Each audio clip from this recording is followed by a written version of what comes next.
Junio de 1942. Japón controla el Pacífico. Su armada, la flota más temida de la Tierra. Sus pilotos, curtidos en la batalla, precisos e implacables. Y su próximo objetivo, ya elegido, pero en algún lugar bajo la superficie del océano. Estados Unidos está esperando. No con más barcos, no con más potencia de fuego, pero con algo mucho más peligroso. Un secreto. En 5 minutos, 4 de los mayores buques de guerra de Japón desaparecerán. 6 meses de conquista. Borrado. Y el hombre que ordenó el ataque jamás se recuperará de algo que nunca vio venir. Así es como caen los imperios. Bienvenido a Español Historia. Un lugar donde las historias que la historia intentó enterrar finalmente se cuentan por completo. Si es tu primera vez aquí, es un placer tenerte. Y si ya has estado antes, bienvenido de nuevo, amigo.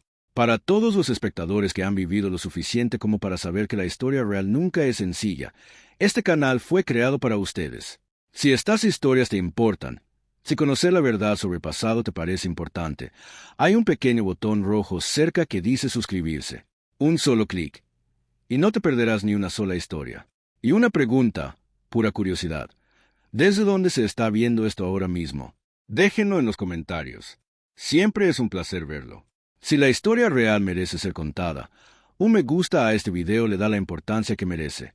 Y esa campanita, enciéndela, porque la próxima historia podría ser incluso más importante que esta.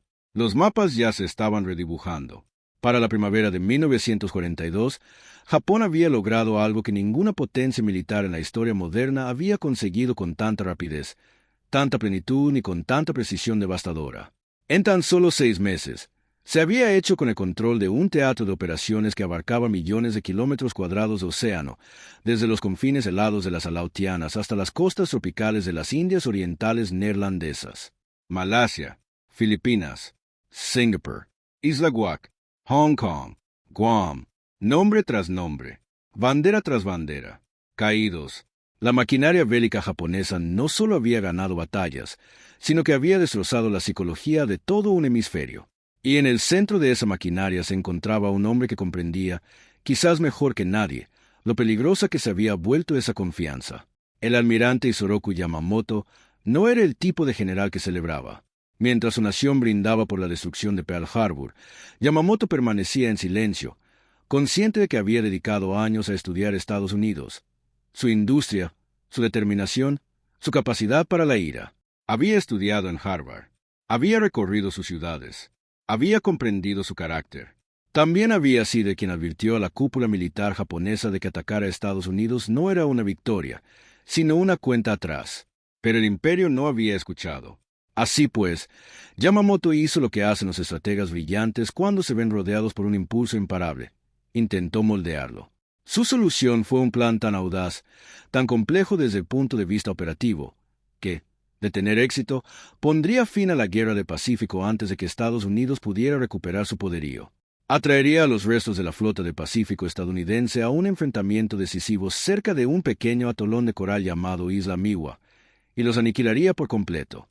Mientras tanto, en el sótano de un edificio en Pearl Harbor, un espacio estrecho y sin ventanas a que personal había apodado la mazmorra, un grupo de exhaustos descifradores de códigos estadounidenses hacían algo que se parecía menos a una guerra y más a una obsesión.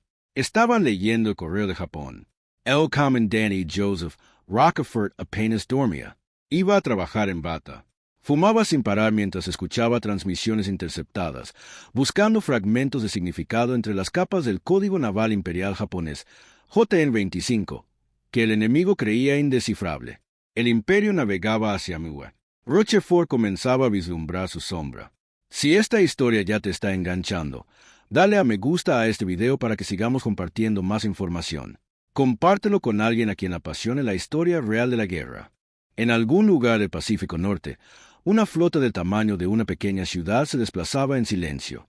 185 barcos, 8 portaaviones, 11 acorazados, miles de los aviadores navales más experimentados del planeta. Todo ello surcando las oscuras aguas hacia un objetivo que sus comandantes estaban seguros de que el enemigo aún desconocía. Japón la denominó Operación Mi, y sobre el papel era perfecto. El almirante Yamamoto había diseñado el plan con precisión quirúrgica. El atolón de Miwa sería el señuelo. Una finta simultánea hacia las islas Aleutianas de Alaska dividiría la atención estadounidense y debilitaría su respuesta. Entonces, cuando la flota del Pacífico de EU se apresurara a defender Miwa, la fuerza de ataque de portaaviones japonesa, la Kido Butai, estaría esperando. Emboscaría la emboscada. Terminaría lo que Pearl Harbor había comenzado. Solo había un problema. Yamamoto no tenía ni idea de que la carta ya había sido abierta. En la base subterránea de Pearl Harbor, el equipo de Rochefort llevaba semanas trabajando en una pregunta crucial. ¿A dónde apuntaba el próximo ataque japonés? Las transmisiones interceptadas hacían referencia a una ubicación identificada únicamente como AF. El destino de toda la operación. El objetivo que Yamamoto creía que aún era secreto. Rochefort creía que AF se refería a Miwa. Sus superiores en Washington no estaban de acuerdo. Argumentaban que podría tratarse de las Aleutianas, la costa oeste de Estados Unidos o incluso Hawái. La discrepancia no era meramente académica. De cuál respuesta fuera la correcta dependían vidas humanas y el resultado de la guerra. Así que Rochefort hizo algo casi absurdamente simple. Envió un mensaje falso.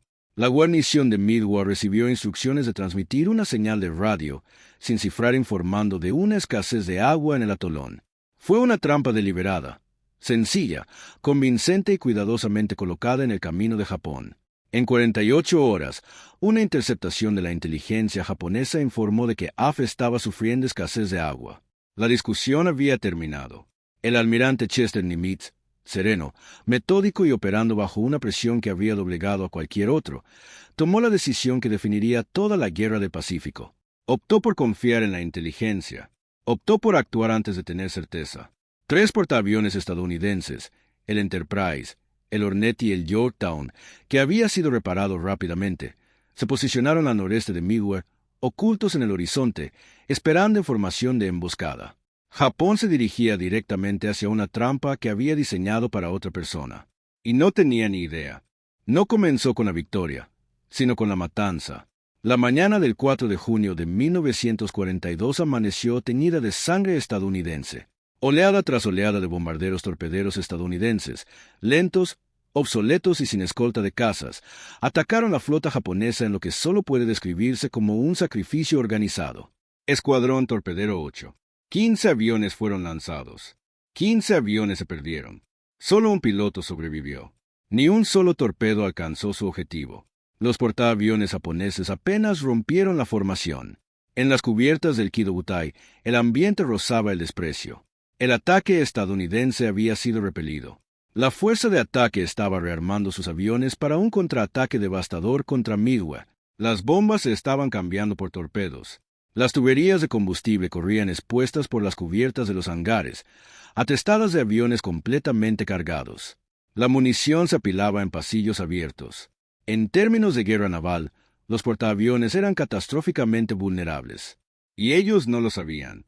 Lo que habían hecho los bombarderos torpederos, lo que sus muertes habían propiciado sin saberlo, era algo que ningún plan de batalla había previsto ni ningún comandante había ordenado. Habían hecho descender a la patrulla aérea de combate japonesa hasta el nivel de las olas. Los Zero que deberían haber estado protegiendo el cielo sobre la flota volaban ahora a baja altura, a gran velocidad y agotados de perseguir a los lentos aviones estadounidenses sobre la superficie del agua. Durante un breve instante, el cielo sobre los portaaviones japoneses estuvo casi completamente despejado. A las 10:22 de la mañana, los bombarderos en picado del USS Enterprise y del USS Yorktown alcanzaron la altitud necesaria y observaron desde arriba los objetivos más valiosos del Pacífico. Lo que siguió duró aproximadamente 5 minutos. El Akagi, el portaaviones insignia de Yamamoto y orgullo de la Armada Imperial, recibió 2 impactos directos. Las explosiones arrasaron su cubierta de hangar. El fuego alcanzó las municiones expuestas. Ardió durante horas antes de que se diera la orden de abandonarlo. El Kaga, más grande, más pesado e igualmente expuesto, recibió 4 bombas en rápida sucesión. Su combustible de aviación se incendió. Las explosiones fueron visibles desde kilómetros de distancia. SRY, que recibió 3 impactos en menos de 3 minutos, se convirtió en un infierno flotante tan rápidamente que su tripulación casi no tuvo tiempo de reaccionar. 3 portaaviones, el núcleo de la supremacía japonesa en el Pacífico, desaparecidos antes del mediodía. El Erie, el cuarto portaaviones, sobrevivió al ataque inicial y lanzó un furioso contraataque que localizó y dañó gravemente a Yorktown. Pero al final de la tarde, los bombarderos en picado también lo alcanzaron. Al atardecer, los cuatro estaban hundidos o hundiéndose. La batalla había durado una mañana. La guerra en el Pacífico, aunque nadie la comprendía del todo todavía, acababa de decidirse. ¿Qué opinas de ese momento? Esos 5 minutos que quebraron para siempre el poder naval de Japón. Déjanos tu opinión en los comentarios. La historia siempre se entiende mejor cuando se analiza en conjunto. El humo aún no se había disipado, y ya había comenzado el silencio. En Tokio no hubo ruedas de prensa, ni anuncios oficiales, ni transmisión nacional que anunciara que 4 de los mejores portaaviones de la Armada Imperial, los mismos buques cuyos aviones habían humillado a Pearl Harbor apenas 6 meses antes, yacían ahora en el fondo del Océano Pacífico. El gobierno japonés no informó a su pueblo. Los supervivientes fueron trasladados discretamente a destinos remotos, aislados del público, y en algunos casos se les ordenó no hablar jamás de lo que habían presenciado. Japón no lamentó la tragedia de Midway en voz alta. Lo enterró. La decisión de ocultar la derrota reveló algo profundo sobre la estructura psicológica del imperio. Una cultura militar construida enteramente sobre el mito de la invencibilidad no podía sobrevivir al reconocimiento público de la catástrofe. Así pues, la catástrofe simplemente se hizo invisible, y la nación continuó marchando hacia una guerra que, en el sentido más crítico, ya había perdido. Lo que Japón perdió en Miwa fue mucho más allá de 4 portaaviones y sus aviones. Perdió 248 aviones. Perdió a más de 3.000 marineros y aviadores, entre ellos algunos de los pilotos de combate más experimentados del mundo, hombres cuya destreza se había forjado en Pearl Harbor, en el Mar del Coral y a lo largo de años de guerra en el teatro de operaciones chino. Estos no eran recursos que pudieran reemplazarse según un calendario de producción. El programa de entrenamiento de pilotos de Japón era lento, exigente y profundamente inadecuado para el ritmo de la guerra industrial. Los hombres que murieron en Midway se llevaron consigo un conocimiento institucional que Japón intentaría desesperadamente, y sin éxito, recrear durante el resto de la guerra. Mientras tanto, Estados Unidos hizo su propio ajuste de cuentas en silencio. Nimitz comprendió que la victoria en Midway no se debió a la potencia de fuego ni al tamaño de la flota. Se debió a la inteligencia, la improvisación y la valentía de jóvenes a bordo de aviones obsoletos, dispuestos a arriesgar sus vidas confiando en que alguien, en algún lugar, había interpretado correctamente la batalla. Honró esa verdad con esmero. No permitió que la victoria engendrara la misma arrogancia que acababa de destruir la flota de portaaviones japonesa. La historia tiende a reducir la batalla de Midway a un relato de suerte. Los bombarderos en picado adecuados llegaron en el momento preciso, sobre una cubierta expuesta. Pero esa simplificación ignora la complejidad de lo que realmente sucedió. Los descifradores de códigos que trabajaban sin dormir en un sótano. El almirante que confiaba más en la inteligencia que en el instinto. Los pilotos de torpedos que murieron comprando 60 segundos de cielo despejado. Cada aspecto de esa victoria se construyó sobre la base de decisiones humanas, tomadas bajo una presión insostenible, con información incompleta y al límite de todo. La batalla de Midway no puso fin a la guerra del Pacífico. Aún quedaban 4 años de brutales combates. Pero sí acabó con algo quizás más importante, la idea de que la victoria de Japón era inevitable.